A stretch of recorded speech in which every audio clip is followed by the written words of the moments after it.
Voilà, c'est parti, on est en direct, Pierre. Merci. Bonsoir à toutes et à tous. Merci d'être présents à ceux qui vont venir profiter de cette interview avec Pierre Beretta. Alors d'habitude, je présente l'émission, maintenant vous la connaissez. Avec Pierre, on a énormément de choses à voir, donc on va entrer dans le vif du sujet. Je vais te présenter Pierre, faire une petite présentation. N'hésite pas à me dire à la fin si j'ai oublié un moment important de ta carrière. J'ai fait des Voilà. recherches, mes sources, Vosges Matin. Voilà. Non, il n'y a pas de Allez. souci. Bonjour à tous et merci Eric de prendre du temps pour te consacrer à l'athlétisme en général et à de bonnes interviews de différents athlètes et sportifs. Merci Pierre, c'est gentil. Alors Pierre, tu as 67 ans. Tu es né à Remiremont. Tu es marié à Jocelyne avec qui tu as eu 2 enfants, Clarisse et Clémence. Tu as exercé toute ta vie le métier de professeur d'EPS dont tu es actuellement retraité. Oui, c'est ça. Tu es Bonnes en ce infos. moment... Bonnes infos. Oui, c'est Bonnes bon, c'est la infos. bonne info. Tu es Ouais. en ce moment même le président d'Athlé Vosges Pays de Remiremont et je dirais même le directeur sportif de l'Athlétique Vosges en tant que club.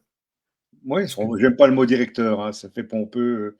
Je coordonne. Voilà, je coordonne. D'accord. Voilà. Avec ton expérience en tout cas au niveau des perfs. Hmm. Tu es une figure, je dirais même la figure incontournable de l'athlétisme dans les Vosges et ton nom dépasse largement les frontières du département, notamment depuis que tu entraînes Clémence, ta fille, meilleure marcheuse française que tu as accompagnée jusqu'aux Jeux Olympiques de Paris 2024. On en reparlera dans l'entretien tout à l'heure. Tu as été, je te cite, un modeste coureur régional de demi-fond sur 800, 1500 et 3000 mètres pour ensuite te muer en bénévole en devenant notamment membre du comité de l'ASRHV en 1977. Hmm. ASRHV, je précise, Association Sportive Remiremont-Hauts-de-Vosges, c'est l'ancien nom de la VPR. Hmm. Et c'est en 98 que tu prends la présidence de l'association en succédant à Henri Badi. Alors, petite erreur, Henri Badi n'était pas président, D'accord, c'était un grand technicien, un grand cadre entraîneur. Non, le président à l'époque, c'était Jean-Pierre Lecomte, d'accord, qui est parti pour raison professionnelle dans une autre région, et donc il a fallu le remplacer, et donc la patate chaude m'est retombée dans les mains. Voilà. d'accord. Donc Henri n'a jamais été président de la SRHB. Non. D'accord. On en reparlera tout à l'heure d'ailleurs de Henri. Donc avec ce club et en tant qu'entraîneur, je parle pour l'ASRHV et membre du comité, vous obtenez en 1993 le titre de vice-champion de France cadet et l'année suivante, vous êtes vainqueur de la Coupe d'Europe des clubs champions juniors sur le stade de Béchamp. Est-ce qu'on Hmm. est juste? C'est ça. Hmm. Enfin, toujours avec l'ASRHV, vous obtenez le maintien en N1 en 2007 à Albi. Oui. En 2010, la dénomination ASRHV laisse la place à l'entente l'Athlétique Vosges Entente Club, dont tu deviens le président jusqu'en 2021. Alors, non, j'ai pas été président au départ. C'était Lionel Thiria qui a été président jusqu'en 2016, et ensuite j'ai pris un mandat jusqu'en 2022, 4 ans, quoi, 2021. Voilà. D'accord. Et après, donc, Jean-Pierre Bégel est arrivé à la présidence d'Athlé Vosges. Très bien. OK. Donc, c'est parfait. Merci pour les précisions, parce que je Oui, non, t'avoue, non. des recherches, sinon j'aurais dû t'embêter toi. Les recherches Wikipédia, comme je dis toujours, c'est pas toujours précis. Alors, par rapport à l'AVEC, les résultats se font pas attendre. Début octobre 2010, les cadets s'imposent à Dreux lors de la finale nationale du Challenge Équipe Athlée. C'est ça. Quelques jours plus tard, l'équipe des minimes cadets décroche la médaille de bronze aux interclubs nationaux jeunes. Oui. En 2011, et pour sa première année en interclub N1C, Athlé Vosges accède à la N1B en devenant champion de France interclub de la division à Angers, soit la 4e division de l'athlétisme français. Oui. En 2012, l'AVEC devient également champion de France de N1B à Toulouse et accède donc à la N1A, deuxième division française, et le club se trouve toujours dans la même division, si je ne dis pas de bêtises, en 2024. Voilà. Alors, en parallèle de ton investissement associatif phénoménal, ta fille Clémence, formée au club notamment par des cadres comme Jean-François Péry, commence à percer en marche athlétique et obtient le titre de championne de France en 2016 à Châteauroux. Première grande fierté pour le papa Pierre Beretta. Tu en connaîtras d'autres dans ce rôle entre guillemets. On connaît ensuite la progression de Clémence, dont tu deviens le coach en 2022 et que tu conduis aux Jeux Olympiques Paris 2024 avec une 15e place sur le 20 km et une 11e place sur le relais mixte avec son camarade Aurélien Quignon. Alors, je ne m'étale pas sur toutes les fonctions que tu as occupées ou que tu occupes encore au niveau départemental et régional, sinon on va y passer la nuit. J'ai essayé d'être synthétique le plus possible. N'hésite pas à ajouter un oubli, mais tu m'as corrigé au fur et à mesure, c'est bon. Donc, on va pouvoir passer directement à la première question. J'en profite, je vois les gens se connecter au fur et à mesure. N'oubliez pas qu'en fin d'interview, vous pourrez poser des questions directement à Pierre, si je ne l'ai pas posé entre-temps. Première question, Pierre, j'ai envie qu'on revienne 60 ans en arrière et que tu nous parles de ton enfance et de ce qui t'a amené à l'athlétisme. À quel âge tu as débuté ce sport? Ouais, bah, l'athlète, j'ai démarré un peu au collège parce que il y avait des détections à l'époque qui se faisaient notamment sur les crosses. Donc j'avais gagné un cross, on appelait ça le cross du nombre UNSS, voilà, j'avais gagné et à partir de là, je suis rentré dans l'athlétisme, quoi, voilà. Hein. Donc j'ai été pris en main par Henri Badi, justement, qui était un formidable formateur.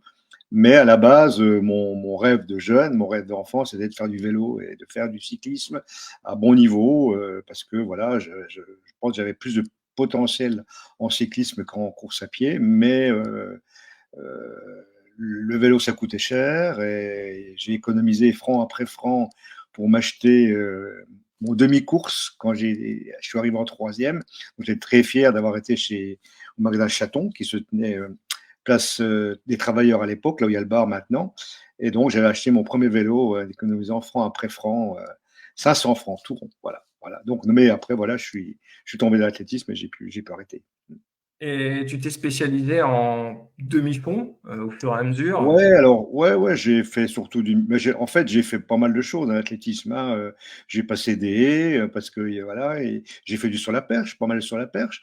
J'ai même une anecdote, j'ai battu une fois en compétition Thierry Schild, hein, tout simplement parce que moi, je démarrais la perche, je démarrais à ma première barre à 2,40 m. Lui démarrait à 4 mètres, sauf qu'entre le début et la fin de la compétition, il y avait un gros orage. Donc, moi, j'ai passé mes petites barres jusqu'à 3,20 m. Et lui, quand il démarrait à 4 mètres, il faisait froid, il pleuvait, il n'a jamais passé la barre. Donc, j'étais fier d'avoir battu Thierry ce jour-là. Voilà, une petite anecdote. Et tu parles justement, j'ai trouvé ça dans un article de Vosges Matin, tu dis avoir été un modeste coureur, c'est-à-dire parce que tu as tout de même obtenu des titres. Est-ce que tu peux donner quand même tes records personnels sur des distances de demi-fond sur lesquelles tu étais spécialisé? Oui, Ça après, part. oui, j'étais modeste coureur, j'ai jamais, voilà, mais je pense que les méthodes d'entraînement, voilà, de maintenant m'auraient peut-être permis d'aller un petit peu mieux, mais je pense que j'ai à peu près optimisé, je pense mes bonnes performances. Ouais, l'idée c'était que à l'époque il y aurait eu des épreuves de trail comme il y a maintenant. Je pense que j'aurais été assez compétent parce que j'étais un excellent descendeur.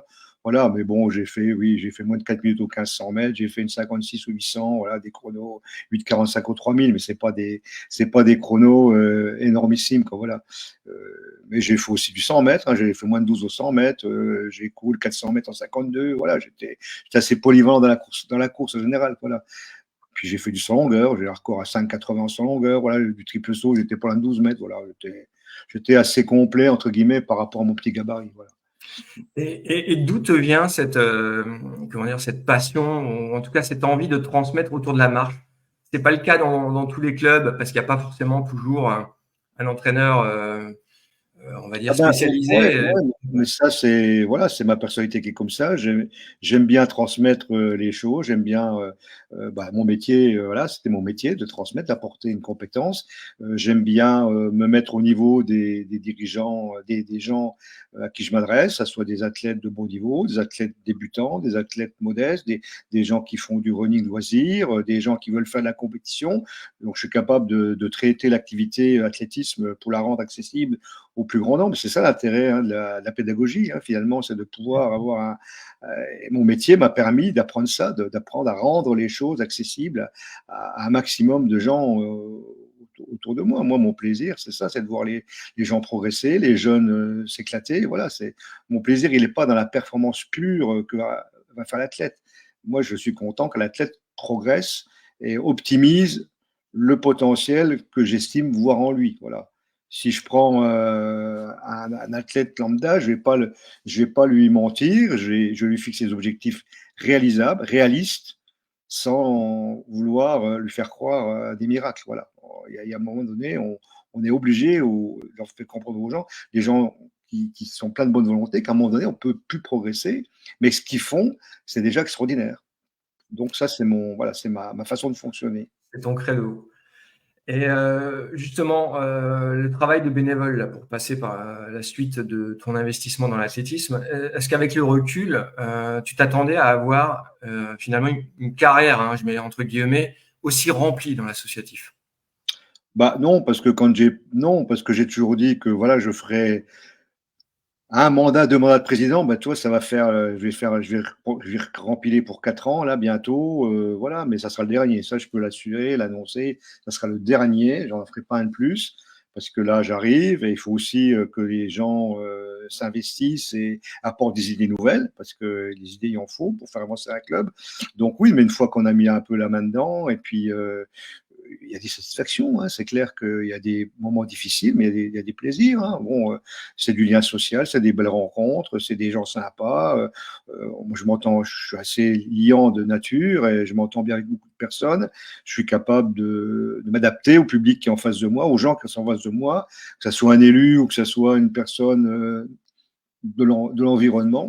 Voilà, donc je suis capable bien de m'adapter. Je pense que c'est ça qui m'a permis de pouvoir tenir le poste de président, même si c'est pas ma volonté à la base, quoi. Moi, j'ai pris ça parce qu'il fallait quelqu'un pour le faire, mais c'était pas ma volonté du tout. Il y a certaines personnes qui ont envie de s'investir pour se donner un statut. Moi, j'ai pas besoin de ça, quoi. Je veux dire, moi, je suis très bien dans ma peau. Si demain je suis plus président de l'association, ça ne me pose aucun problème parce que j'ai des tas d'activités à côté qui m'intéressent et que je pourrais développer. Voilà.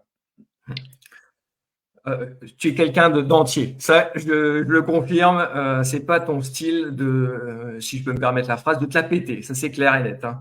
Et d'ailleurs, Non, je non, pense que voilà, non, mais c'est même une c'est philosophie que tu inculques je ne sais pas si je peux mettre en termes cadre, moi, mais en tout cas, c'est quelque chose que tu inculques et que tu attends aussi de la part des entraîneurs qui sont dans ton club. de toute façon, on est tous les mêmes, ça marche. Le club fonctionne très bien parce que les cadres qui sont dans ce club sont tous un peu à mon image.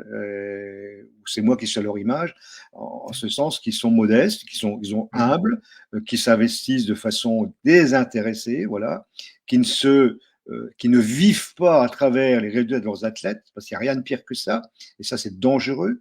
Donc non, ça se passe très bien parce que voilà, on est des belles personnes au club, bénévoles dans l'âme, et on ne regrette rien, et on est très content de se revoir au stade 3, 4 fois par semaine, toutes les semaines de l'année, quoi.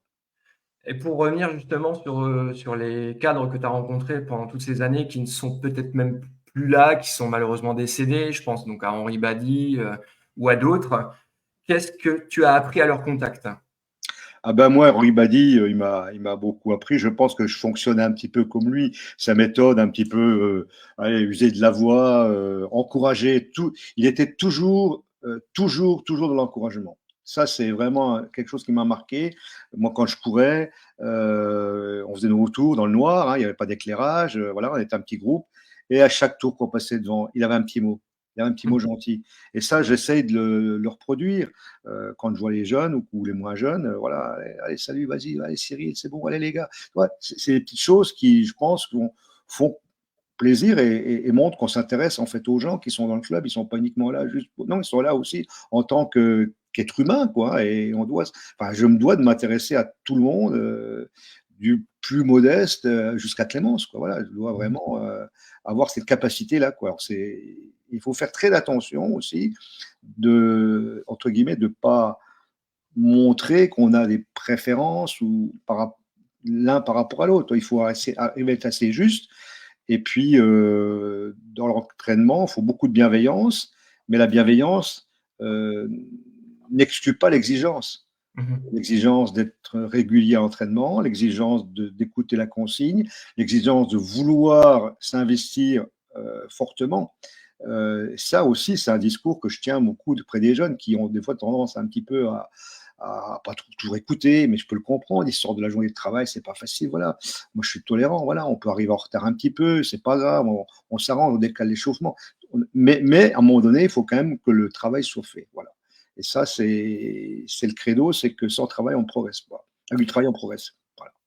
Alors, je vais te poser une question qui va aller un peu à l'encontre de ce que tu viens d'expliquer, mais c'est pas pour mettre en avant plus ou moins des athlètes, mais dans les nombreux titres avec le club de Remiremont et celui de l'AVEC, en tant que coach, est-ce qu'il y avait euh,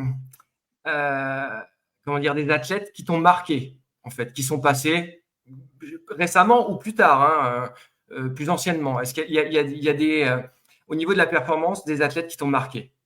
Bah, au niveau de la performance, oui, il y en a qui m'ont marqué forcément. Et il y a des gens qui ne sont pas allés au bout du chemin qui leur tendait les bras. Hein. Bon, je pense par exemple à Laurane, qui aurait dû avoir une autre carrière que ce qu'elle a eu, parce qu'elle avait un talent énorme. Mais bon, voilà, les circonstances ont fait qu'elle n'a pas pu émerger aussi haut qu'elle aurait dû émerger. Voilà, il y a d'autres athlètes, j'en ai toujours un en tête au début de ma carrière, qui a qui était monté sur ressort, qui passait 2 mètres en cadet, mais qui était ingérable, Donc un jour, je lui ai dit, écoute, soit tu fais comme je veux que l'on travaille, soit tu vois la porte là-bas, elle est grande ouverte. Il a Il pris l'a la prise. porte. Il a pris la porte. La maman est venue en pleurnichant me le reprendre. Je dis, moi, il viendra quand il s'excusera et quand il voudra effectivement travailler. Il n'est jamais revenu. Voilà. J'ai aussi une athlète qui m'a marqué, c'est Armel Debuchy. Armel Mhm. Debuchy, vous regardez les bilans en 1985, Marie-Jo Pérec, 24 secondes ou 200 mètres. Armel Debuchy, 24-1, juste derrière Marie-Jo Pérec. Armel Debuchy, je n'ai jamais revu une athlète qui avait un tel talent, une telle foulée. Marie-Jo Pérec et Armel Debuchy, pour moi, c'était les deux mêmes. Elle avait la même amplitude de foulée, un placement énorme et pratiquement brute. Mhm. Et bon, c'est une fille qui n'a pas pu s'exprimer parce que elle a fait ses études, parce que le pôle où elle était s'entraîner, c'était pas forcément adapté à son statut, et donc du coup, elle a périclité, elle a jamais pu percer, alors que c'était une fille qui aurait dû aller aux Jeux Olympiques. C'est une évidence, c'est évident. Moi, quelqu'un qui m'a beaucoup marqué, c'est Michel Chabrier. Bon, qui a été le meilleur athlète homme du club, qui est toujours le meilleur athlète homme du club jusqu'à aujourd'hui, qui avait un charisme énorme, une humilité énorme et un sens du partage énorme. Et qui, dès qu'il pouvait, Hermé Hermon venait entraîner des gamins pour lancer le disque. Voilà. C'est des gens qui m'ont vraiment marqué. Ouais. Tu as Malheureusement. dit récemment, je découvrais un petit peu que Paris, la sprinteuse, alors j'ai oublié son prénom, la spécialiste du 200 mètres, était passée par Remiremont également, c'est ça? Alors, Hélène Parisot, hein, Hélène Parisot, Hélène, pardon. Parisot, Parisot, alors, pas Paris, Hélène oui. Parisot, elle est passée par Attelé-Vosges, voilà, elle est passée par Attelé-Vosges, elle a été donc licenciée à Attelé-Vosges Mhm. dans ses années de jeunesse au lycée, puis donc à 15 ou 16 ans, elle a une médaille d'ailleurs, médaille de bronze aux 200 mètres en cadette, Mhm. je ne suis pas transjeune. Donc après, pour raison professionnelle, ses parents sont partis du côté de Toulouse et donc elle a suivi. Donc elle a continué l'athlétisme dans différents clubs. Et le déclic pour Hélène s'est situé assez récemment, quand elle a changé d'entraîneur, qu'elle est partie en Suisse et qu'elle a rencontré donc Pascal Morcini, qui est quand même une référence dans le sprint. Et du coup, elle a quand même passé un gros statut, notamment avec pas mal de musculation. Et on a vu à Paris, elle a failli rentrer en finale du 200 mètres. Hein, voilà. Donc, on n'espère pas la revoir un jour au club. C'est pas impossible que sur la fin de carrière, Hélène revienne à ses origines. C'est pas impossible. Si elle nous écoute, on Voilà, lui passe voilà, le absolument. message. Alors Alors, Hélène, elle est adorable. Hein. J'ai rencontré à l'INSEP cet été, avant les Jeux. Elle est d'une gentillesse, d'une humilité remarquable. De toute façon, pour faire un grand athlète, il faut de l'humilité. C'est indispensable. Sinon, on ne se remet jamais en question. je suis d'accord avec toi. Alors, j'ai pas ton expérience, mais je pense que le melon, parfois, ça peut mener à quelques déboires. Oui, Voilà. mais c'est la responsabilité du cadre de justement savoir dégonfler Le melon. les melons potentiels, hein, et leur faire comprendre que ben, on n'est jamais au bout du chemin et qu'il faut toujours se remettre en question pour continuer à aller de l'avant. Alors, on enchaîne avec la question suivante. C'est une question compliquée, mais en tant que dirigeant, coach, sur ces 40 dernières années, si tu avais un seul souvenir qui t'a marqué, lequel tu garderais? Alors, je sais que c'est pas facile, tu vas me dire, j'en ai plusieurs, mais s'il y en avait vraiment un sur une victoire au niveau du club, lequel tu retiendrais? Bah, moi, ouais, j'en ai plusieurs forcément. Après, alors je vais donner deux souvenirs. Donc le souvenir collectif, il y en a deux entre les, en balance, on va dire. Il y en a deux, il y en a un avec la SRHV, donc quand l'équipe de jeunes a fait la Coupe d'Europe, ça c'était énorme. Alors il y a eu plusieurs souvenirs. Il y a eu le fait d'être vice-champion de France, le fait de faire la Coupe d'Europe, de l'organiser, de la gagner, etc. Donc ça c'était vraiment un énorme, c'était énormissime. Et il y avait, le stade était plein à craquer. Hein, faut quand même, on a des films, tout ça, de vidéos. En collectif, c'était la victoire à Toulouse au Data Club avec Attelé-Vosges, parce qu'on avait battu des très grosses écuries en ayant traversé la France. On avait même affrété un avion pour pouvoir permettre à des étudiants qui avaient des examens de rentrer dans des temps décents. Voilà. Donc ça, c'est les souvenirs, on va dire, Collectif? collectifs. Alors au séminaire individuel, j'en aurais encore deux. Voilà. Donc, ce premier titre de champion de France que j'ai encadré avec Maxime Antoine qui faisait du triple saut, que j'ai accompagné au Championnat de France l'année-là. Et l'anecdote, c'était rigolo parce que j'étais à côté de la piste, l'entraîneur d'à côté, c'était l'entraîneur de son adversaire principal. L'adversaire principal, il devait faire 1m85, 85 kg, galbé, voilà, un beau bébé des îles.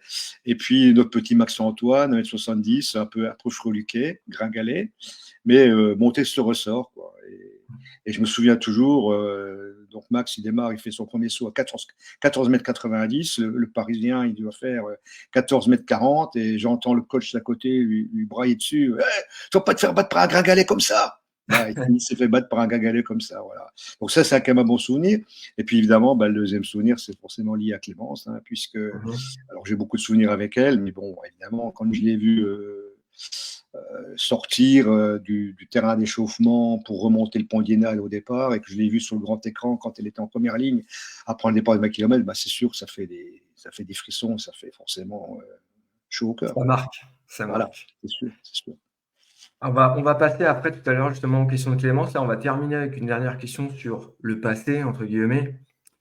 Le passage entre la SRHV et l'AVEC, qui s'est situé en 2010, hein, si je ne dis pas de Ouais, bêtises. ouais, ouais. Euh, je voulais avoir ton sentiment sur cette page importante finalement qui se tournait.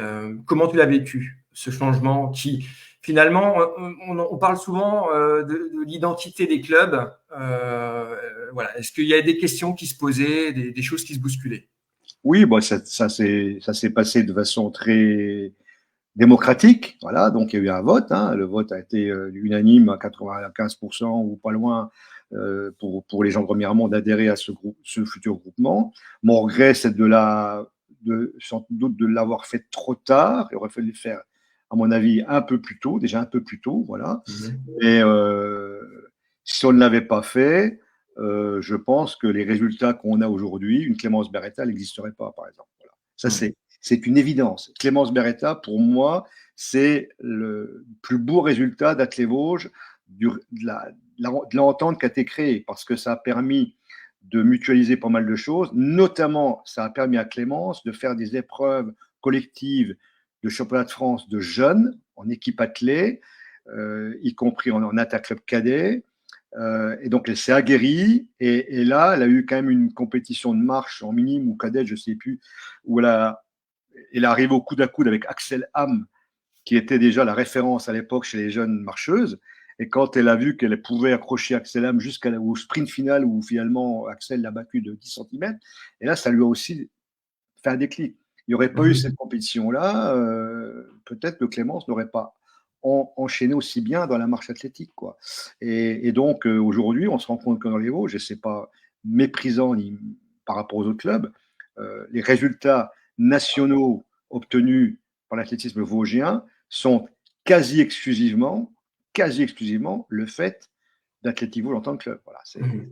c'est parce que l'émulation, parce que la structuration, parce que le fait d'avoir la capacité d'envoyer les gens faire des compétitions à tel ou tel endroit, bah oui, il faut avoir les moyens aller au meeting à Strasbourg, à Troyes, à tel endroit, à gauche, les championnats de France. On a dû faire 18 championnats de France avec le maillot du club l'année dernière. Donc, c'est énorme. Il faut la capacité d'encadrer. On ne serait pas réunis, c'était impossible de faire ça. Je ne dis pas que c'est facile, hein, au contraire, mais donc voilà, donc la passation entre la SRHV et l'Athlé Vosges s'est faite de façon naturelle. Il y a eu quelques atermoiements de certains athlètes qui sont librement, ils ont choisi librement une autre voie.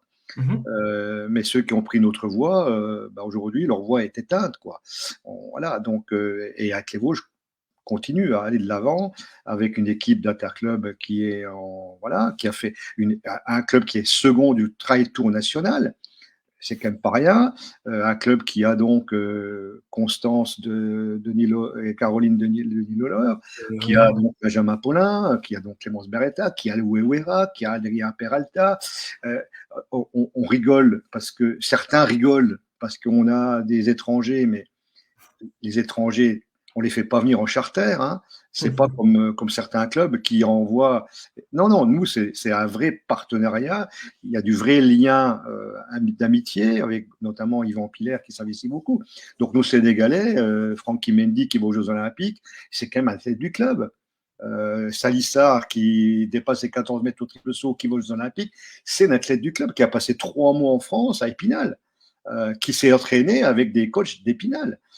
Donc, ça veut dire que notre club, il a cette capacité-là aussi d'intéresser des athlètes parce que les athlètes africains, notamment, bah, ils n'ont pas beaucoup de compétitions chez eux. Donc, ils ont besoin d'aller en métropole, de trouver des clubs d'accueil pour pouvoir faire les compétitions de meeting et d'aller sur des championnats open, par exemple, pour faire leur championnat de France à eux, puisqu'ils n'ont pas le droit d'aller en élite. Voilà, donc il y a eu vraiment que du positif. Voilà. Ça s'est passé naturellement, comme tu as dit tout à l'heure. Alors là, on va faire une pause Clémence. Hein, j'ai voulu un peu structurer comme ça. On va parler de Clémence et de ton rôle de coach. Au milieu de l'interview, on reviendra après sur l'associatif. Euh, En 2022, Clémence te sollicite pour que tu deviennes son entraîneur et qu'elle puisse se qualifier pour les Jeux Olympiques. Est-ce que tu peux revenir sur ce moment important? Je te demande ça parce que j'ai lu que c'était, dans certains articles, c'était vraiment un moment alors, compliqué, c'est peut-être pas le mot, mais en tout cas, qui a fait énormément te poser de questions. Voilà. Oui, alors Clémence a eu des très bons entraîneurs toute sa carrière. Ça a commencé par Jean-Denis Battlog en école d'athlée, qui a eu la sagesse de la diversifier dans sa pratique. Jean-François Perry, qui est un entraîneur hors pair, éducateur hors pair, qui lui a inculqué toutes les bases de l'athlé et qui fait que si aujourd'hui Clémence est très forte, c'est parce qu'elle est passée par les gammes de l'athlé avec du sprint, avec du passage de haie, avec des bondissements, avec de la pliométrie, avec tout ce travail qui est essentiel en athlétisme. Et donc elle l'a fait avec Jean-François. Mhm. Derrière, bon, le hasard a fait qu'elle a pu rentrer rapidement dans le pôle jeune espoir de la marche à Nancy avec Eddie Riva, qui s'est lancé en tant qu'entraîneur et qui a fait un travail exemplaire et formidable avec elle, avec une relation qui était très proche et qui était devenue un petit peu trop proche, et qui empêchait un peu Clémence de pouvoir s'exprimer, d'exprimer son ressenti. Et puis donc ils se sont séparés en très très bons termes, il n'y a vraiment eu aucun clash. Donc derrière, il fallait retrouver un coach. Elle avait déjà un peu pensé à moi, mais je lui avais dit non, écoute, c'est pas la peine. Voilà, donc je me sentais pas capable. Et donc elle s'est tournée vers Gérard Lelièvre, qui est un excellent entraîneur, très grand technicien, très bon entraîneur. À mon avis, moins bon coach. Et donc c'est pour ça que c'est un petit peu coincé, parce que Gérard ne souhaitait pas que Clémence parte faire des stages en Australie. Mhm. Donc voilà, donc ça s'est arrêté là, mais il n'y a pas eu de, ça s'est arrêté de façon très très naturelle, sans animosité quelle qu'il soit. Et donc elle m'a sollicité, et puis bon, j'ai dit OK, parce que moi je voyais des choses à l'entraînement qui fonctionnaient, d'autres qui fonctionnaient moins bien. Donc j'avais beaucoup appris en voyant Clémence travailler avec Gérard et avec Eddy, et je m'étais un peu forgé moi ma façon de pouvoir entraîner Clémence, quoi, voilà. Donc ça s'est Et, fait très naturellement, voilà. et justement, dans ce rôle, parce que l'athlète, il a un petit peu cette pression sur les épaules, Mais toi, au moment où Clémence obtient les minima olympiques, comment ça se passe dans ta tête? Bah, ça s'est passé, ça s'est passé de nuit. On a regardé la course en direct et là, bon, voilà, j'étais fait un fou, hein, faut dire ce qui est. Hein. Vous voyez votre fille qui se qualifie au jeu, où on atteint l'objectif quand même qui était depuis 4 ans le sien. Donc c'était formidable. Hein, voilà, j'aurais pas dormi de la nuit. Hein, forcément.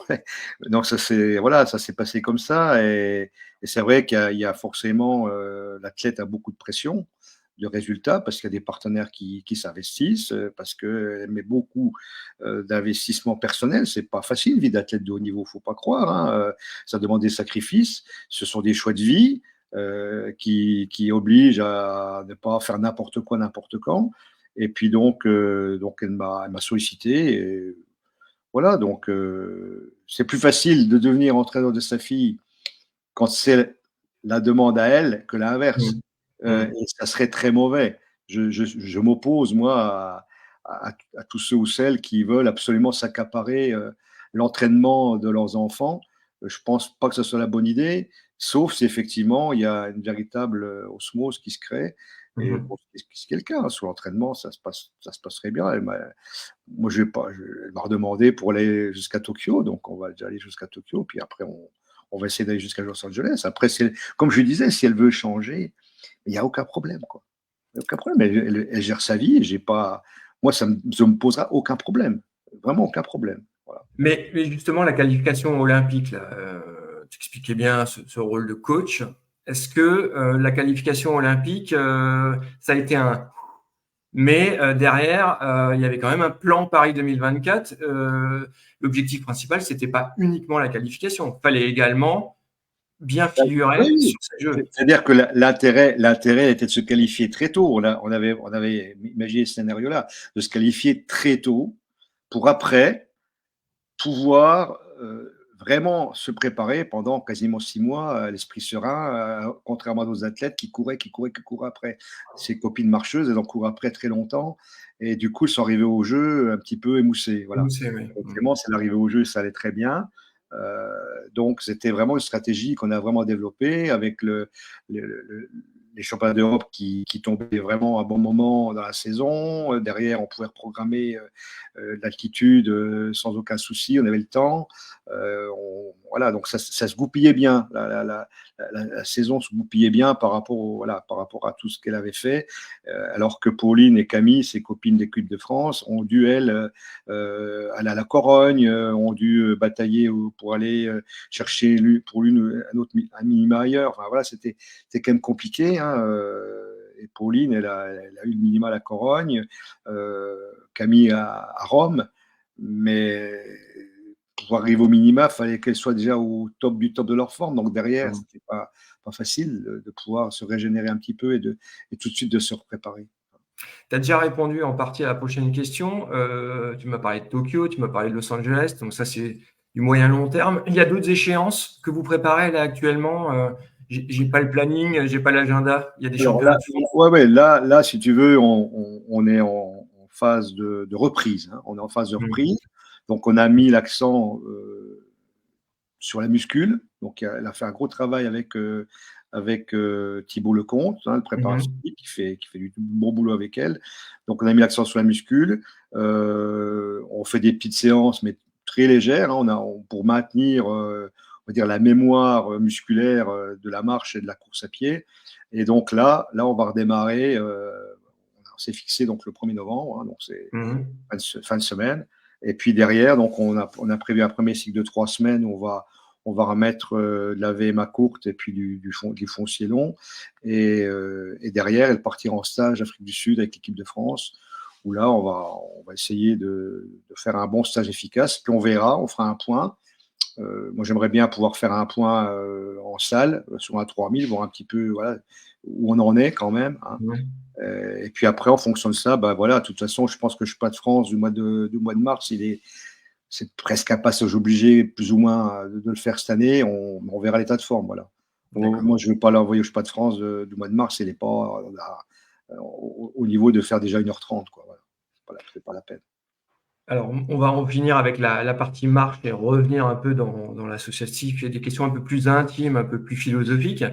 Il y a peut-être ce soir, il me semble, parce que j'avais Madame Leroc, la maman de Chloé, qui Hum, m'avait dit qu'elle hum, serait là. hum, Alors, je ne sais pas hum, si elle est là. Ceux hum. qui sont présents, n'hésitez pas à faire un petit coucou là dans les commentaires, histoire que je vois qui est là.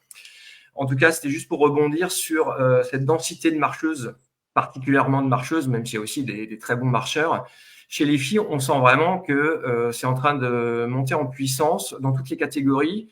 Finalement, c'est mon analyse, hein, depuis que Clémence performe. Qu'est-ce que tu penses de ça? Est-ce que tu penses que c'est Clémence qui a tiré un petit peu, a créé une émulation dans la marche française? Oui, je pense qu'on peut répondre clairement oui. Clémence, elle a profité, elle, de l'émulation quand elle était au Pôle France avec notamment Héloïse, qui est restée sa grande copine des années marche, hein, Héloïse qui a arrêté, mais qui reste très, très amie avec Clémence. Donc je pense que Clémence a été tirée vers le haut par Héloïse, beaucoup tirée vers le haut par Héloïse, tout en restant très copine et pas rivale. Et du coup, derrière, comme Clémence, elle rayonne quand même assez facilement, elle a un contact assez facile, je pense qu'elle a débloqué un peu le mental de certains jeunes qui se disent bah, si Clémence arrive, pourquoi pas moi. Mhm. Je pense que si Clémence ne fait pas un minimum au mois de février, de bonne heure ou début mars, je ne suis pas sûr que Pauline et Camille vont chercher les minimales elles aussi. Mais Mhm. je pense qu'elles se sont dit si Clémence y arrive, pas de raison que nous n'y arrive pas. Et puis derrière, il y a une émulation qui se fait jour. Hein. Il y a de belles jeunes marcheuses qui sont sur la pente progressante. Hein. Donc, et c'est intéressant parce que ça oblige aussi Clémence à se remettre en question et aller toujours de l'avant pour rester la meilleure ou au moins une des meilleures dans l'Hexagone. Hein. Donc c'est positif pour tout le monde en fait. Hein. De l'émulation jaillit forcément la progression. On est d'accord. On est d'accord. Bah écoute, on a fini avec cette partie. Je regarde le temps. Ouais, on va essayer un peu d'accélérer légèrement. On va revenir sur du présent, avec finalement ceux qui t'entourent actuellement. Je voulais revenir sur les bénévoles du club. Euh, Souvent, il y a des jeunes que tu as entraînés qui sont devenus ensuite bénévoles au club. Je pense à Arnaud Knibili, Valérie Gégère, j'espère que je prononce bien son nom, Fanny Robichoung, qui s'appelle Ouais. Fanny Stangère Ouais, maintenant. ouais, c'est vrai. J'en oublie certainement, hein. Je parle un petit peu du présent. Comment tu vis ça? Comme une fierté d'avoir fait perdurer chez ces personnes la passion de l'athlète et du club? Ou est-ce que tu penses que c'est quelque chose de naturel qui s'est fait? Ou tu as quand même une fierté, toi?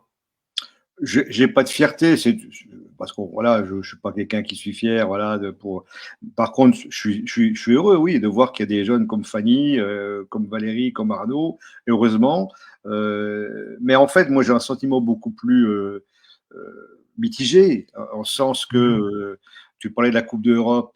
Où il y avait une formidable équipe du club avec une quinzaine d'athlètes, avec les groupies qui accompagnent, etc. Bah, ils sont où ces gens-là? Ils ont tous 45, autour de 45 ans. Beaucoup ne sont pas très loin de Remiremont.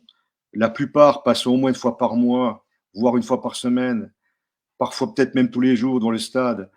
Jamais un s'arrête pour dire tiens, je vais dire bonjour à Pierre. Voilà, le seul qui s'arrête, c'est déjà une génération d'après, c'est Abdel El Kayar, un perchiste, qui chaque fois qu'il revient dans le département enfin, vient sans être obligé de venir, mais il vient par gentillesse, par empathie, par sympathie, vient nous saluer au stade. Voilà. Et beaucoup de ceux qu'on a formés, qui parfois, je vois des petits mots sur Facebook, ils se souviennent de leur fameuse épopée. Bah ouais, bah les gars, là, il y a un On vieux vous là attend. qui va bientôt partir, prenez la main, quoi. Hein. Si vous voulez qu'il y Mhm. ait d'autres jeunes qui, comme vous, vivent une épopée pareille, bah, il faut peut-être aussi mettre mouiller le maillot. Hein. Et Mhm. donc, voilà, donc c'est une vraie crise du bénévolat, parce que les gens du club vieillissent. Il n'y a aucun statut du bénévole au niveau étatique, même au niveau des fédérations, il n'y a aucun statut. Donc, quand vous êtes président d'une association comme la nôtre, ou comme, voilà, comme tous mes camarades qui sont présidents, bon, on prend des risques énormes maintenant de se retrouver en tant que personne morale devant un tribunal pour X raisons. Voilà. Et les gens n'ont aucun scrupule envers l'associatif à nous prendre pour des négriers parfois. C'est un peu le mot. Voilà. Moi, j'ai eu quelques affaires à traiter. Bon, ça m'a toujours fait sourire parce que je sais qui a raison, qui a tort, mais faut jamais attendre reconnaissance. Voilà. La conclusion elle est là. Donc on est content d'avoir des gens comme toi, Eric, un jeune comme Fanny qui s'investissent, mais je pense que on pourrait en avoir plus. Voilà. Quand je fais appel pour le prochain comité, qui va être réélu dans un mois, les gens regardent plutôt leur godasse que voilà. Donc j'espère quand même trouver du sang neuf. Voilà. Bah, tu me fais une parfaite transition, Pierre, parce que je voulais te poser une question sur le monde associatif qui est en pleine mutation depuis plusieurs années et la pratique sportive également, avec parfois une volonté du public que l'activité soit ludique. Comment tu te positionnes par rapport à ces évolutions et penses-tu que les clubs sportifs fonctionneront différemment dans les années à venir? On fonctionne déjà différemment. Forcément, on est obligé de suivre l'évolution naturelle des choses. Donc, il y a 30 ans, on n'avait pas d'école d'athlètes. On n'avait pas d'école d'athlètes parce que l'athlète, à l'école primaire, au collège, au lycée, on en faisait plein. Maintenant, on n'en fait plus. Bon, voilà, c'est comme ça. Donc, on est obligé de créer nos écoles d'athlètes. On est obligé de créer nos filières de formation. C'est pour ça qu'on a mis en place une section sportive à Charlet avec quelqu'un du club, à Malraux. Voilà, pour que la filière athlète perdure dans une relative excellence. Parce que les sections sportives telles qu'elles existaient jusqu'en l'an 2000 ont été supprimées faute de moyens, puisque l'État a retiré les professeurs d'EPS qui étaient donc délégués à ces postes-là, et les a supprimés. Donc, du coup, les sections sportives d'excellence ont disparu. Donc, il faut recréer des sections sportives, entre guillemets, locales, mais qui permettent à des jeunes de pouvoir pratiquer un sport dans le temps scolaire et une pratique régulière de l'éducation physique. Et tu penses que dans 10 ans, l'accès sera toujours le même pour tout le monde? Je pense que dans 10 ans, il y aura même plus dans 10 ans, mais le sport scolaire sera moribond, il devient moribond. Je pense dans 10 ans, il n'y aura plus d'athlétisme du tout, quasiment plus du tout en UNSS. C'est une évidence. Enfin, moi, quand je vois les résultats dans les championnats scolaires, des fois, ça touche c'est quand même bas, quoi. Des performances à moins de 5 points à la table, ça fleurit maintenant, alors qu'avant, c'était rarissime. C'est pas dénigrant, mais ça fleurit. Donc, il y a quand même, à un moment donné, des questions à se poser sur la formation athlétique dans les collèges et lycées, parce que l'athlète n'est plus le sport numéro 1. Voilà.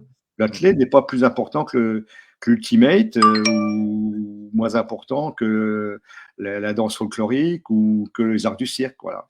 Et pourtant, c'est la base de tous les sports. C'est la Oui, base. mais c'est sûr. Pour jouer au sport co, faut courir. Eh Faut, ben, faut sauter. pareil, tu m'offres encore une transition parfaite. Si jamais, là, on a des initiés qui doivent nous regarder, mais si jamais quelqu'un tombait par hasard sur la vidéo, qu'est-ce que tu dirais à un jeune pour qu'il vienne chez toi à la VPR ou dans un autre club d'athlétisme? Déjà, la qualité de la formation qu'on offre. C'est-à-dire que nous, d'abord, on n'est pas un sport asymétrique. Bon, alors je vais donner un exemple qui va peut-être faire rigoler Fanny, mais le judo, c'est un sport qui fait toujours du même côté. Je veux dire, tu travailles toujours du même côté, en gros, voilà, et tu as toujours des torsions sur les genoux, des blocages. Enfin, c'est un sport très traumatisant. L'athlète n'est pas traumatisant. Quand vous avez un bon cadre, l'athlète n'est pas traumatisant. Alors oui, on peut se faire une entorse, oui, on peut se faire une périostite, oui, on peut avoir des petits bobos, mais l'athlète n'est pas traumatisant. Il n'y a pas de choc. On n'est pas au rugby, on n'est pas au football, on va se faire sarper. Il y a une bonne ambiance, il y a vraiment une très bonne ambiance. Vous regardez la télé, au foot, ça s'engueule, on entoure l'arbitre. Ça arrive maintenant dans d'autres sports collectifs. En athlète, ça arrive jamais. À l'arrivée, les athlètes, ils se congratulent. À minima, ils se tapent sur l'épaule. Ils se connaissent tous, ils s'apprécient, ils se respectent. Voilà, il y a ce respect-là qui est encore là. Les spectateurs ont assez de culture pour apprécier la performance sportive, quel que soit l'athlète, qu'il soit américain, français, russe, espagnol, je ne sais pas quoi. Donc, c'est ça la richesse de l'athlétisme. C'est vraiment un sport polyvalent, dans une bonne ambiance et qui est très formateur d'un point de vue de l'harmonie physique, voilà, tout simplement. Je crois que le message est passé. Sur un Claire. stade, hein, voilà, voilà, il y a des beaux athlètes et voilà, c'est sympa. On a vendu le produit. Voilà, on C'est a vendu le parfait. produit. Écoute, on va rentrer, on va terminer avec de Ouais, l'intime. On n'a plus que 3 questions et après on aura juste une anecdote que j'ai réussi à attraper, tu verras. Une anecdote, alors pas te concernant directement, mais quand même. d'accord. Alors, on va terminer donc avec ces 3 dernières questions plus intimes. Pierre Beretta, c'est pas seulement Pierre, mais une famille avec notamment Jocelyne, Clarisse et Clémence. L'athlétisme doit prendre une place très importante dans l'intimité finalement. Qu'as-tu envie de dire à ta famille? Ah ben, oui, ça prend de la place, mais faut savoir aussi faire la place à la sœur cadette de Clémence, hein, donc Clarisse, Oui. qui excelle dans un autre domaine. D'abord, elle excelle en qualité de jeune juge, hein, puisqu'elle est juge d'athlétisme. Elle veut passer les qualifications de juge de marche, voilà. Si elle a arrêté l'athlétisme, c'est parce qu'elle a été prise en main par une personne peu recommandable, donc qui l'a dégoûté de l'athlétisme, voilà, faut dire les choses, mais elle continue à faire jeune dirigeant. Donc en fait, dans la maison, quand on parle d'athlète, c'est pas souvent, hein, voilà, on essaie quand Clarisse est là de pas focaliser l'attention que sur l'athlétisme. Et donc Clarisse, elle excelle dans le domaine des langues où elle est vraiment ouais, elle est super. Et voilà, c'est son truc, elle est douée. Comme Clémence est douée pour l'athlète, Clarisse est douée pour les langues. Je sais pas comment elle fait, puis elle aime ça. Je sais pas comment elle fait, elle veut faire de la traduction. Voilà. Ouais, Son kiff, c'est de traduire. j'ai cru Elle adore comprendre ça. du japonais en plus, hein, Ouais, pas le truc le plus simple. Hein. il y a du chinois, elle veut faire du coréen, donc beaucoup sur l'anglais et l'allemand, parce que les traductions, c'est quand même les deux langues. Voilà, mais, donc voilà, donc non, nous, ça se passe de façon très équitable. Très bien. Alors, je t'ai demandé tout à l'heure de partager un souvenir positif à retenir dans ta carrière. Tu en avais 2. Est-ce que tu aurais un regret? Oh, des regrets, non, pas franchement. Honnêtement, là, tu me poses la question, non, j'ai pas trop de regrets. Non, j'ai pas trop de regrets. Je m'attendais à cette réponse, hein, je t'avoue, Non, Pierre. non, Te connaissant. je- non, non, là, ça me vient pas, quoi, voilà, ça me vient pas. Pas de regrets. Parfait. On n'est pas obligé d'avoir des regrets. Hein. Ouais, ouais, ouais, non, non, non, Voilà. non. Parfait. Écoute, dernière question que je pose traditionnellement à tout le monde. Il n'y a pas que le sport, il n'y a pas que l'athlétisme dans la vie. Est-ce que tu as d'autres passions? Oh bah moi, j'aime bien bricoler, j'aime bien lire, j'aime bien faire du vélo, j'aime bien déconner avec les copains. Voilà, ouais, j'aime bien aux champignons. Enfin voilà, je peux J'ai faire vu plein de ça. trucs. Voilà, puis j'aime bien rien faire. Voilà, j'aime bien Mhm. rien faire. Non, non, moi je suis. L'athlète me permet de garder un bon rythme de retraité. Hein. C'est pas que, voilà, aujourd'hui, par exemple, j'ai pas fait d'athlète, hein. J'ai fait, là, on est en train de changer la cuisine, donc là, j'ai bricolé, machin, déchetterie, démonté, remonté, tac, tac. Voilà, donc je m'occupe, hein, je m'occupe. Maison, ça, quand même, il y a quand même de l'entretien, donc non, je m'occupe bien. Moi, je serais pas perdu sans l'athlétisme, voilà. C'est une certitude. C'est une certitude. Écoute, merci. On a terminé avec les questions. On va juste parler de cette anecdote et j'en profite pour ceux qui sont en ligne en train de regarder. Vous pouvez commencer à écrire vos questions. Je sais que Fanny est avec l'ordinateur dans l'autre pièce là et qu'elle avait des questions. Donc je les attends. En attendant, je vous parle des anecdotes, de l'anecdote qu'on Oula. m'a transmise. Tu Ah, verras, tu vas vite savoir de je qui il sais bien. s'agit, qui est la balance. Ouais, voilà, voilà. Si je te dis premier championnat de France de Clémence et short, ça t'évoque quoi? Ah oui, oui, oui. Ah ben là, oui, oui, ça c'était formidable. La pauvre Clémence, mon Dieu, premier championnat de France. Et elle se qualifie, et c'était en salle à Reims. Elle doit avoir 16 ans, cadette, je crois, ouais, un truc comme ça. Et elle a été malade comme une vache. Le Mhm. jeudi, le vendredi, malade, mais la pauvre, voilà, grosse maladie, voilà, elle vomissait, enfin bref, de la fièvre, etc. Donc, je lui dis, écoute, c'est pas compliqué, on va pas y aller, hein. On va y aller, mais ah, j'ai dit non, t'es pas prêt. Ouais, allez, allez. Le samedi matin, ça allait un peu mieux. Donc ma foi, on y va.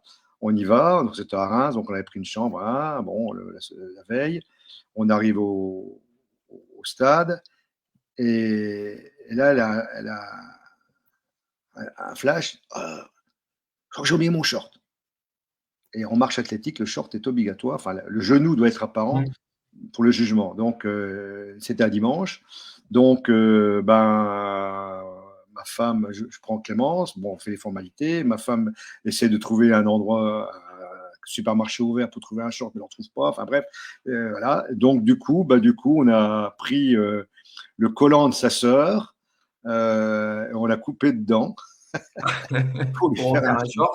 Donc, elle a fait son 3000 mètres avec le collant coupé de sa sœur. Voilà. Et si j'ai bien compris, elle a malheureusement été Et elle s'est fait disqualifiée, disqualifier parce pas à que, cause du short, hein. ouais, parce que elle était malade et pour pouvoir suivre le train, elle s'est mis à la faute. C'est un grand classique, hein. On n'a pas le niveau pour suivre, donc on se met à la faute. Ok. On est bon. Donc, c'est Clémence, hein, qui m'avait donné Ah cette ben voilà. anecdote. Oui, je m'en doutais bien. Elle m'avait dit qu'elle en avait d'autres. Mais j'ai dit, vu ce qu'on a à voir avec Pierre, une anecdote Ouais. suffira, hein. Alors, j'attends vos questions pour Pierre. J'ai marqué dans le chat, posez vos questions, allez-y, c'est le moment. Vous êtes plusieurs en ligne. Pas de timidité là, faut oser. Et Pierre Beretta quand même, hein, il est là, il est disponible, il peut répondre à vos questions. C'est pas tous les jours. S'il y a des marcheurs ou des marcheuses d'ailleurs qui ont envie de poser quelques questions, allez-y.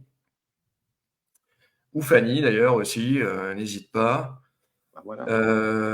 On peut meubler simplement en vous parlant des prochaines interviews. Alors, à confirmer pour dimanche. J'ai peut-être un bug pour ce dimanche, mais on verra. Sinon, après mercredi soir, une interview rapide de Amandine Mangin, qui est devenue championne de France. Ben oui, je connais bien Amandine. Biathlon. Voilà. Amandine, c'est la fille, la fille d'un couple d'amis, hein, notamment la maman, Brigitte, a été au club de la SRHV, hein, que j'ai entraîné au 100 mètres haies et qui doit toujours, si ma mémoire ne déconne pas, avoir le record du 100 mètres haies de la section. D'accord. Elle a fait le 100 haies en 14 secondes 10 centièmes. Elle a été en finale du Pas de France jeune une paire de fois. Et donc, Brigitte, une grande copine quand j'entraînais. Ouais, c'est vraiment une jeune fille donc qui maintenant donc à Amandine qui skie très très fort. Ouais. Amandine qui à mon avis, c'est mon avis, d'ailleurs j'essaierai de voir l'interview, je poserai la question, mais qui a encore des progrès techniques à faire. Parce que je pense moi je ne suis pas spécialiste, mais je pense que ça part un petit peu trop vers le haut et pas ça va à l'avant au niveau de la poussée là, de ses bras. Ouais. En tout cas, elle a passé un palier là, parce que, Oui, alors, je ne suis pas un spécialiste de biathlon non plus. Je pense que ça va lui ouvrir les portes déjà à des équipes internationales. Je ne sais pas si on lui posera la question si elle va en IBU Cup ou pas. Mais en tout cas, ça lui ouvre vraiment un champ. Son objectif, il est clair, hein. Elle voudrait vraiment aller en Coupe du Monde. Ça, c'est clair. bien sûr, c'est ce qu'on lui souhaite. C'est une très bonne tireuse.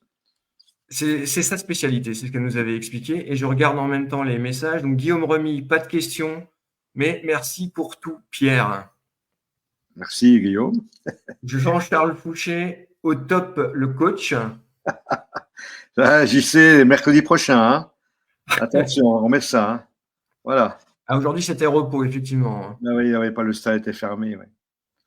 Alors, est-ce qu'il y a d'autres questions? Fanny, tu es en train de bugger, je pense, parce qu'elle doit ramer sur comment faire le commentaire. Elle avait une question. Alors, si jamais elle n'arrive pas à la poser, je te la pose. Mais je ne connais pas ce surnom, hein. Je la pose à sa place. Elle m'avait dit, Pierre, on l'appelait toujours Bébert, Ah mais oui, oui. on n'entend plus ce Oui, oui. surnom. Pourquoi? Oui, c'est sûr que ça remonte à mes années école primaire, collège. Et donc, j'ai mis un certain temps à lutter contre ce prénom que je ne trouvais pas forcément flatteur, ni voilà. Bon, je ne détestais pas, hein, étant jeune, mais voilà, sur les stades, on m'appelait comme ça. Mais ouais, petit à petit, avec l'âge, j'ai un peu essayé de lutter contre ce surnom. Et donc maintenant, ça y est. Mais les anciens s'en souviennent et ça me dérange pas qu'ils m'appellent comme ça. D'accord, ok. Donc, on est clair, hein. Fanny, si tu nous entends, ça y est, tu as ta réponse. Elle dit, j'ose pas lui demander. Bon. Ah si, il n'y a pas de tabou, hein. Il n'y a pas de tabou. Pas de tabou. Alors, est-ce qu'on a encore d'autres questions? Allez-y, allez-y. J'ai l'impression qu'on a les habitués là, qui sont là avec Pierre. Jean-Charles, Guillaume. Il y en a d'autres qui sont connectés là. Faites pas les timides. Je crois que j'avais Jean-Philippe Pierrat que j'ai vu tout à l'heure Ah, Jean-Philippe, ah ouais, Jean-Philippe. Très dans bon les coureur, connexions. Jean-Philippe. Très, très bon. Jean-Philippe, avec qui tu as couru? J'ai vu ça sur une Oui, photo là. on a couru plusieurs fois ensemble, ouais, oui. Il était plutôt spécialisé sur le steeple. Il a couru au moins de 9 minutes le 3000 steeple, hein, donc il y a déjà un paquet de temps en arrière. Il a été champion de France de steeple, hein, master, Ah ouais, quand même. en Ok. Miremont en 2009. Mhm. Ouais, il est très, très bon coureur de steeple. Et Et est-ce que toujours la famille regarde, Pierre? Est-ce que ta femme nous regarde? Est-ce que les enfants regardent? Clémence, Clarisse? alors, je ne peux pas te dire parce que là, ma femme est chez ses parents. Mes enfants, ils sont leur petite vie. Je peux pas te dire. Bon, en tout cas, on va pas continuer plus. On est arrivé dans le créneau. Alors, on est dépassé un peu les 45 minutes que j'ai dit habituellement. On est à 55. Mais franchement, j'ai voulu faire court avec un Pierre Beretta. Je trouve que Je suis attends. bavard. Adrien fait le timide. J'ai Guillaume qui me dit qu'Adrien fait le timide. Pourquoi? Quelle est la question d'Adrien, si je peux l'aider? Clémence qui dit quand est-ce qu'on mange, papa? Et alors, Clémence, je te le rends dans pas longtemps, hein. Il faut encore juste une ou deux questions, ça pourrait être sympa. D'ailleurs, si on a, et c'est marrant, les gens se connectent en fin d'interview. Donc, alors Guillaume Remy, Adrien fait le timide, Clémence, quand est-ce qu'on mange? Ah ouais, bah, elle peut manger, hein, pas besoin de moi, hein. Alors, est-ce qu'il y en a d'autres? Adrien, s'il a une question, lui qui est marcheur, justement, c'est Mhm. l'occasion. Bah oui, bien sûr, bien sûr. Il marche Ah, bien, ah, ah. Adrien. J'ai une certaine Clémence Beretta qui a une question. Bien. Et c'est vrai que ouais, c'est une question que je m'étais jamais posée. Quelle est ton épreuve d'athlétisme préférée, Pierre? Ah, à regarder sur le stade. Hmm. Bah, maintenant, c'est la marche. Ah bah, de toute façon, moi, je passe mon temps à regarder des compétitions de marche, des vieux championnats. Je regarde, j'analyse la technique. C'est là que je vois que la technique a énormément évolué, même en 20 ans. C'est impressionnant. Les progrès techniques qui ont été faits au niveau de la fluidité. Maintenant, vraiment, dans le temps, c'était pas forcément aussi académiquement, techniquement bien fait. Maintenant, les marcheurs, ils sont vraiment c'est beau à voir. D'ailleurs, les gens qui étaient à Paris me l'ont dit, quoi. Ils en revenaient pas, quoi, de voir, comme finalement, bah oui, de voir les marcheurs en chair et en os passer devant vous, et puis finalement, on tourne la tête parce que ça va quand même vite. Ils étaient un peu surpris, quoi. Voilà. Donc moi, non, Et- j'aime bien tout. Après, à la télé, on voit essentiellement les courses, voilà. Euh, mais moi, j'ai vu les Championnats du Monde à Budapest, le concours du disque masculin, c'était fabuleux. C'était fabuleux de voir la tension qu'il y avait entre les athlètes parce que ça se doublait, ça se repassait devant, ça battait un record. Voilà, donc j'aime bien tout en athlète, j'aime bien tout. Et J'aime à bien la tout. pratique, ça reste le demi-fond que À la tu. pratique, parce que c'est là que j'étais moins mauvais, mais j'aimais bien sauter à la perche, j'adorais ça, sauter à la perche. Et saut, en général, j'aimais bien, j'étais pas trop mauvais en saut. J'aimais bien tout ça, ouais, jamais. Non, je suis. Voilà, j'étais moins porté sur les lancers parce que mon gabarit ne me permettait pas de lancer bien loin. Voilà. Voilà. Alors, je laisse encore une minute et puis après on va terminer l'entretien. Allez-y pour ceux qui voudraient encore poser des questions. Moi, je vais faire entre-temps, pardon, avec mes guillemets, moi je la sors à toutes les sauces, celle-là. Entre-temps, je vais faire un petit meublage pour remercier Pierre mille fois. Alors, pas d'avoir accepté l'invitation uniquement de l'interview, ça je te remercie mille fois, mais merci mille fois de m'avoir accueilli au club de l'Athlé Vosges Pays de Remiremont. Franchement, j'en suis fier. T'es quelqu'un, t'es un exemple. Je te connais pas beaucoup, mais je t'ai déjà dit, je sais pas, plusieurs fois, je t'ai expliqué. Beretta, je le connaissais avant de le connaître. Fanny avait qu'un nom à la bouche en termes euh, de référence d'athlétisme, c'est Pierre Beretta. Pour elle, tu étais la référence ultime en athlétisme. Elle m'a parlé de toi très souvent. Mhm. Et je suis vraiment très, très heureux et très fier de faire partie de votre club. Et je vous le rends. J'essaye de vous le rendre Mais tu le rends très bien, tu le rends très bien. à Je ma te manière. remercie à mon tour. Je te remercie à mon tour parce que tu fais beaucoup de travail dans l'ombre, hein, voilà, mais c'est vraiment du très bon travail et très, très réactif. Donc, ouais, t'es une bonne personne, hein, Eric, hein. Là, je te rassure, hein, je te À rassure. mettre dans le CV. Merci, Voilà, Pierre. voilà, voilà. Non, mais voilà, merci pour ça et merci effectivement d'avoir accepté cette interview parce que quand j'ai dit que Pierre Beretta serait sur un direct, alors j'ai déjà dit sur les directs, on n'a pas énormément de monde, mais derrière, parce que les gens ont plein d'occupations à ces horaires-là, derrière, il y aura des vues, il y aura des questions, il y aura, voilà, ça va mettre en avant la page. C'est pas ça le plus important. Le plus important, c'est de mettre en avant l'athlétisme, le sport en général, même si moi je priorise l'athlétisme dans les interviews, c'est de mettre en avant l'athlé et le sport qui pour moi sont des valeurs importantes. Je vois entre-temps que Cyril Chipot a une question. À quand Pierre Beretta avec un dossard sur la corrida des abbesses?